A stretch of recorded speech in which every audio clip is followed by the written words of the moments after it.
میں ہسٹری کی ایک کتاب پڑھ رہا تھا، تو اس میں نے یہ پڑھا تو مجھے بڑی حیرت ہوئی اور بڑا دکھ ہوا کہ دنیا میں جتنے بھی لوگ ہم جنس ہیں، ہم جنس سے مراد یہ کہ جیسے ہم انسان ہیں، ایک مخلوق ہیں، پرندے ایک مخلوق ہے، کیڑے مکوڑے ایک مخلوق ہے، مچھر مکھی ایک مخلوق ہے۔ اسی طرح جتنے بھی ہم جنس مخلوق ہیں، جنات میں سے، انسانوں میں سے، کیڑوں میں سے، مکوڑوں میں سے، پرندوں میں سے، سب سے زیادہ اپنے ہی ہم جنس کا قتل کرنے والے، جان لینے والے انسان ہیں۔ کسی جانور نے اپنے ہم جنس کو اتنا نہیں مارا۔ شیر ہے، اس نے اتنا شکار نہیں کیا۔ سانپ ہے، سپنی نے اپنے اتنے بچے نہیں کھائے۔ کیڑوں نے اپنی نسل کو اتنا نہیں مارا۔ پرندوں نے اپنی نسل کو اتنا نہیں مارا جتنا انسانوں نے اپنے انسانوں کو، یعنی اپنی نسل کو خود ختم کیا۔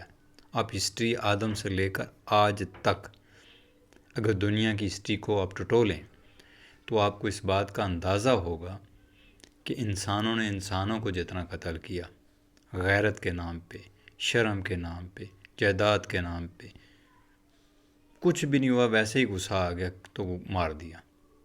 کبھی ایکسیڈنٹ کر کے، کبھی گولی مار کے، کبھی مصنوعی سیلاب چھوڑ کے۔ سب سے زیادہ جتنی بھی مخلوقات اللہ تعالیٰ کی پیدا کی ہوئی ہیں، اس میں سب سے زیادہ انسانوں نے اپنے ہم جنسوں کو قتل کیا۔ ایک بادشاہ اپنے محل کی چھت پہ کھڑا تھا اور باہر سے ایک تیتر بیچنے والا گزر رہا تھا۔ تو بادشاہ نے ملازم کو کہا کہ اس کو اندر بلایا تو اس کے پاس 4-5 تیتر تھے، کالے تیتر جنہیں ہم کہتے ہیں۔ تو اس نے پوچھا کہ اس کی کیا قیمت ہے، اس کی کیا قیمت ہے، اس کی کیا قیمت ہے، اس کی کیا قیمت ہے۔ اس نے سب کی قیمت بتائی۔ اس میں ایک تیتر جو تھا وہ لنگڑا تھا اور اس کی ایک سائیڈ کے پر بھی نہیں تھے، نہ وہ اڑ سکتا تھا اور نہ وہ بھاگ سکتا تھا۔ اور اس تیتر کی قیمت اس تیتر بیچنے والے نے سب سے زیادہ بتائی۔ تو بادشاہ نے پوچھا کہ یہ دوسرے تیتروں سے نہ کمزور بھی ہے، اعضاء بھی اس کے کم ہے، ٹانگ سے لنگڑا بھی ہے، اڑ بھی نہیں سکتا، بھاگ بھی نہیں سکتا، تو اس کی قیمت ان سب سے زیادہ کیوں ہے؟ تو تیتر کا جو شکاری تھا، جو تیتر پکڑنے والا اور بیچنے والا تھا، اس نے کہا بادشاہ سلامت، یہ اس لیے مہنگا ہے کہ ایک تو میں یہ بیچوں گا ہی نہیں، یہ میں نہیں بیچوں گا کسی قیمت پر بھی، اور اس کی قیمت زیادہ اس لیے، مہنگا اس لیے کہ جب ہمیں تیتروں کا شکار کرنا ہوتا ہے، پکڑنا ہوتا ہے انہیں، ہم اس کو جنگل میں لے جاتے ہیں اور جہاں ہمیں محسوس ہوتا ہے کہ اس ایریے میں تیتروں کا ہجوم اجڑ ہوگا، وہاں ہم اس کو چھوڑ دیتے ہیں۔ یہ آواز نکالتا ہے، یہ اپنی جب آواز نکالتا ہے تو اس کی آواز سن کر اس کے ہم نسل یعنی تیتر آتے ہیں، اور یہ تیتر نہیں ہے بلکہ یہ تیتری ہے، فیمیل ہے، مادہ ہے۔ تو اس نے کہا جی میں نے یہی تیتر خریدنا ہے، باقی مجھے نہیں چاہیے، جتنے پیسے کہتے ہو دو، نہیں دو گے میں زبردستی لے لوں گا، تمہارا سال قلم کر دوں گا، مجھے یہی چاہیے۔ ڈر گیا، اس نے مہنگے داموں بادشاہ کو وہ تیتری بیچ دی۔ جب بیچ دی تو جو وزیر مشیر تھے انہوں نے کہا بادشاہ سلامت، یہ بتائیں کہ اس تیتر کا آپ کریں گے کیا؟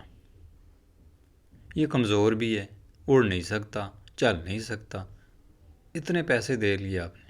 اس نے کہا اس کو ابھی ذبح کرو اور اس کے گوشت بناؤ اور پکاؤ اور اس کو کھائیں گے۔ وزیروں نے کہا کہ اگر کھانے کے لیے لینا تھا تو جو صحت مند تھے، جو خوبصورت تھے، جن میں گوشت زیادہ تھا، وہ لیتے۔ تو بادشاہ نے کہا نہیں، اس کو اس لیے کاٹنا ہے، اس لیے پکانا ہے کہ یہ اپنی نسل کی تباہ ہونے کا، برباد ہونے کا سبب بنتا ہے،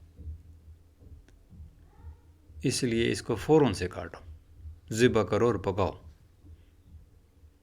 ٹھیک اسی طرح ہم انسان بھی اپنی نسل کی تباہ ہونے کا سبب سب سے زیادہ بنتے ہیں۔ کوئی کیڑا، کوئی مکوڑا، کوئی بچھو، کوئی سانپ، کوئی جند، کوئی پرند اتنا سبب اپنی نسل کے فنا ہونے کا نہیں بنتا جتنا انسان بن رہے ہیں۔ اور جو اپنی نسل کو فائدہ دیتا ہے، ہماری نسل والے اس کو اچھا ہی نہیں سمجھتے، اس سے وہ نفرت کرتے ہیں۔ کیوں کہ جتنی بھی مخلوقات ہیں اس میں سب سے زیادہ انسان ناشکر ہے۔ اپنے مقصد، اپنے مفاد کے لیے وہ ایک برے سے برے انسان کو بھی سب کچھ بنانے کے لیے تیار ہو جاتا ہے، لیکن اگر اس کا مفاد نہیں ہے، وہ جو بات کر رہا ہے، جو وہ کام کر رہا ہے، وہ جو بول رہا ہے، وہ جو کہہ رہا ہے، اس سے انسان کا کوئی مفاد نہیں ہے، دیکھنا پسند نہیں کرتے، سننا بولنا تو دور کی بات ہے۔ اور جو انسان زیادہ کسی کو تکلیف دیتا ہے، زیادہ برا ہوتا ہے، لوگ اسی کو زیادہ مانتے ہیں۔ دکھلاوے کی جو زندگی گزارتا ہے اسی سے لوگ زیادہ اس کے متاثر ہوتے ہیں۔ اب ایک چوک میں دو شخص کو کھڑا کر دیں، ایگزامپل دے رہا ہوں، ایک سے کہیں کہ آپ یہاں کھڑے ہو کر تلاوت شروع کر دیں، دین اسلام کی درس دینا شروع کر دیں، اور دوسرے سے کہیں کہ آپ اس چوک میں کھڑے ہو کے گانا گانا شروع کر دیں، ناچنا شروع کر دیں، تو یقیناً لوگ ناچنے گانے والے کے پاس زیادہ جائیں گے۔ یہ حقیقت ہم انسانوں کی۔ انسان ساری نعمتیں دیتا ہے اللہ، کوئی ایک چیز کے لیے منع کر دے یا کچھ چیزوں کے لیے روک دے، انسان جان کے اسی کی طرف جاتا ہے۔ کوشش یہ کریں کہ اس تیتر کی طرح اپنی نسل کی تباہی کا سبب نہ بنے۔ سٹوری میں جو موٹیویشن دینا چاہ رہا تھا، امید کرتا ہوں آپ کو سمجھ آ گیا ہوگا۔ اپنا رکھیں بہت سا خیال، اجازت چاہتا ہوں، اللہ حافظ، السلام علیکم ورحمۃ اللہ وبرکاتہ۔ چینل کو سبسکرائب ضرور کریں۔